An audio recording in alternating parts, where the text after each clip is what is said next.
Bonjour à tous, j'espère que vous allez bien. Dans cette vidéo, nous allons parler de plagiat et de la détection IA, mais avec un outil vraiment que tout le monde connaît, ChatGPT. ChatGPT qui, en tout cas, est un logiciel performant. Performant si on sait l'utiliser. Raison pour laquelle, dans la formation, on vous a demandé de créer un compte sur la plateforme OpenAI et de personnaliser votre compte. Parce que lorsque vous personnalisez votre compte, l'IA va utiliser le ton que vous lui donnez. L'IA va avoir une mémoire. Cette mémoire, c'est vous, vous constituez cette mémoire-là. À travers vos recherches, à travers les données que vous lui transmettez, l'IA, au fur et à mesure, sera performant et va se nourrir des informations que vous lui transmettez. Raison pour laquelle nous, on vous conseille d'utiliser ChatGPT. Il y a d'autres intelligences artificielles génératives comme DeepSeek, comme Gemini, comme Deeps et Grok et plusieurs autres.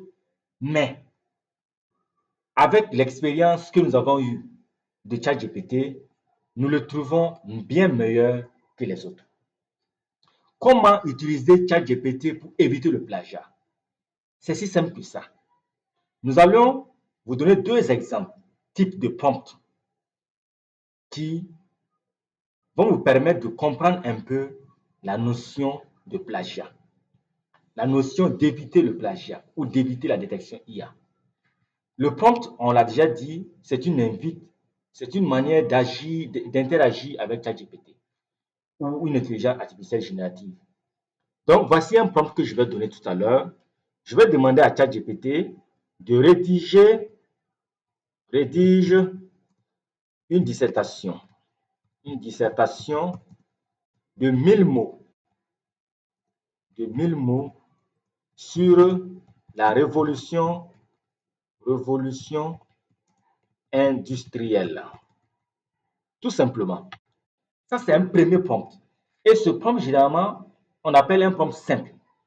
Et c'est un prompt qui est facilement détectable.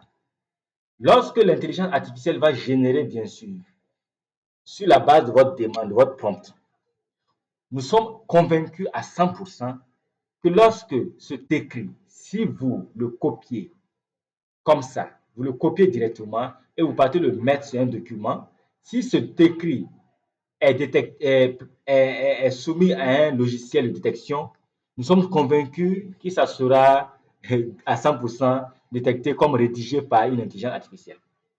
Si également cet écrit est soumis à un logiciel de plagiat, nous sommes convaincus que cet écrit sera à 90-95% plagié.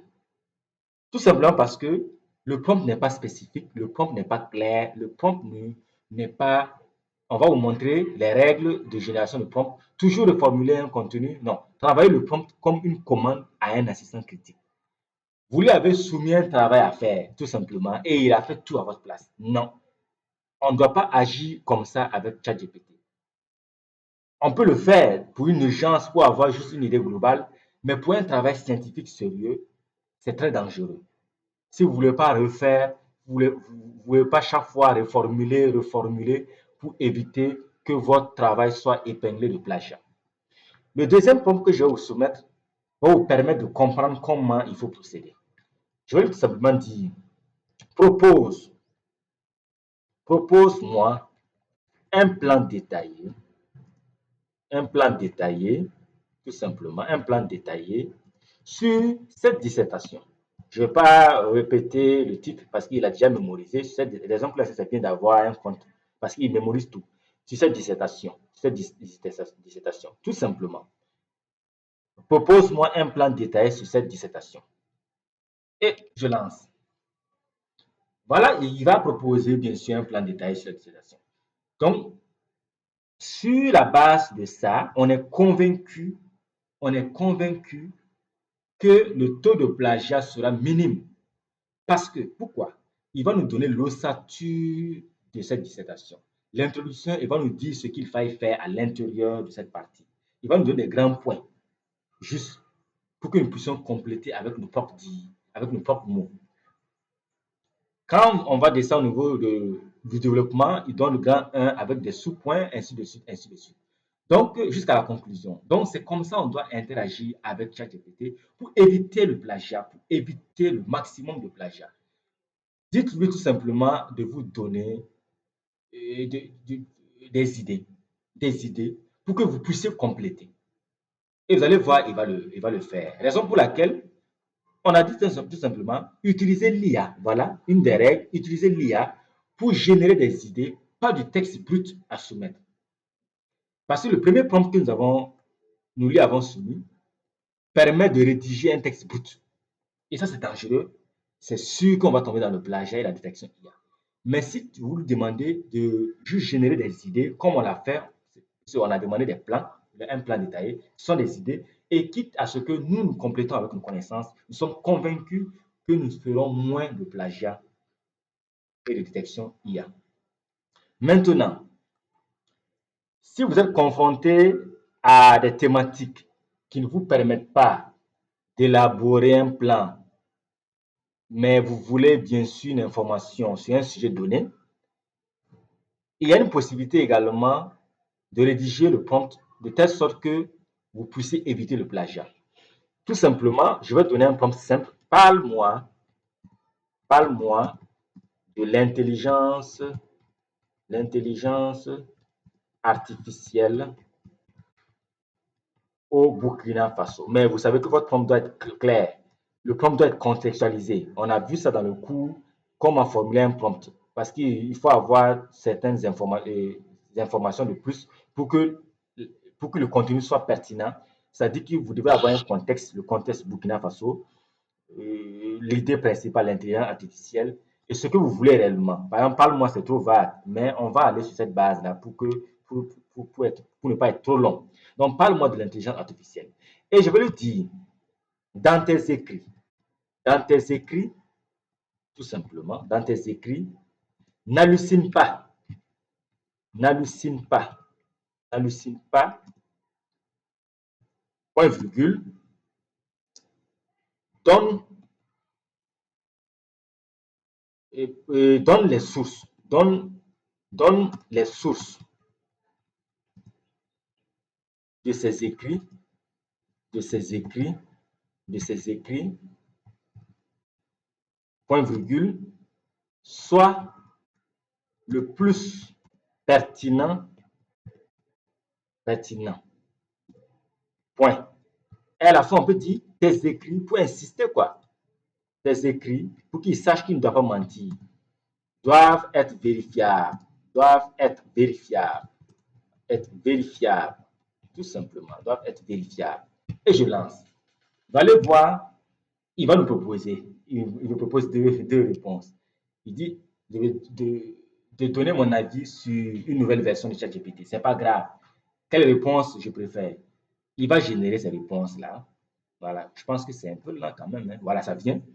Voilà, il y a la réponse 1, la réponse 2, avec même des images. Vous voyez, il a même généré des images au niveau de la réponse 2. Donc, on essaie de voir vraiment la réponse qui sied le mieux, quoi. Et on choisit. Parce qu'il a besoin aussi de notre avis pour être plus performant. Donc, actuellement, voilà, il me propose deux, voilà. Donc, je vais choisir. Il n'a pas encore fini de générer. Et voilà, on peut déjà commencer avant qu'il finisse. Vous voyez, au niveau de la réponse 1, vous voyez, il y a des images. Si on clique sur l'image, on va peut-être se dire que c'est l'IA qui a généré cela. Mais non. Voilà, il donne la source. Cette image est d'un site. Ça vient d'un site www.openburkina.bf. Donc, il a compris ce qu'on veut.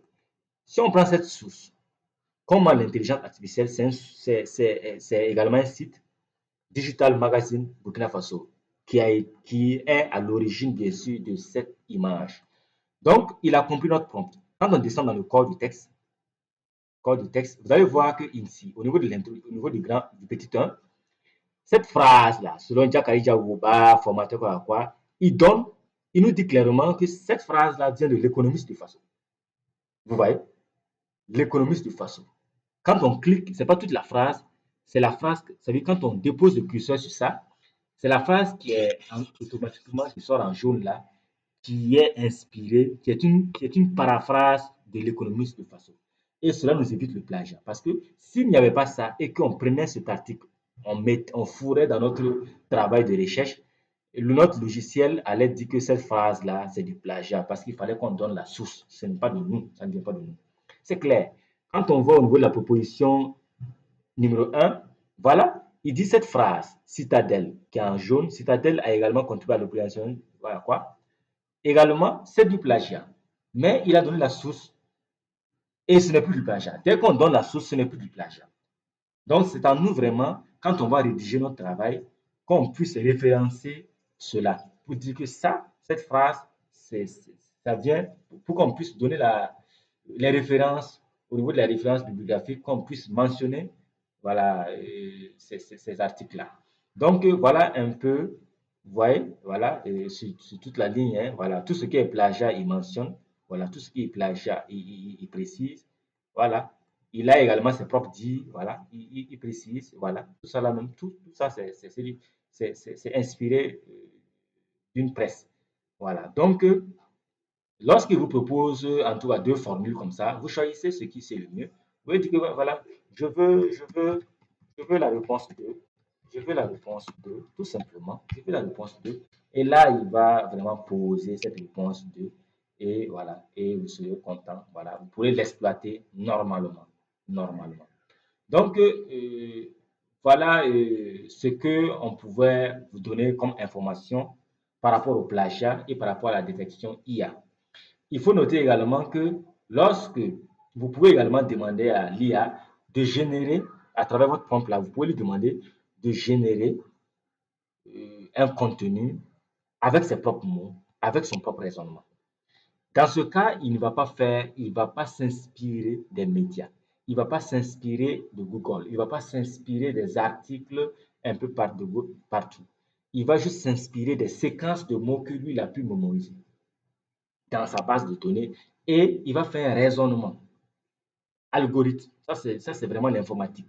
Il va faire un raisonnement venant de lui-même à travers le constat qu'il a eu à faire de gauche à droite. Il ne va pas prendre des phrases comme ça, venir plaquer.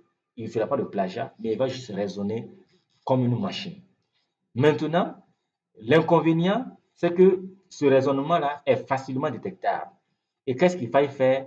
Il va falloir que vous humanisez ce il a donné comme contenu. Humaniser à travers quoi? À travers la réformulation. Vous pouvez même lui demander de réécrire son propre contenu de telle sorte que ce contenu soit indétectable par une intelligence artificielle.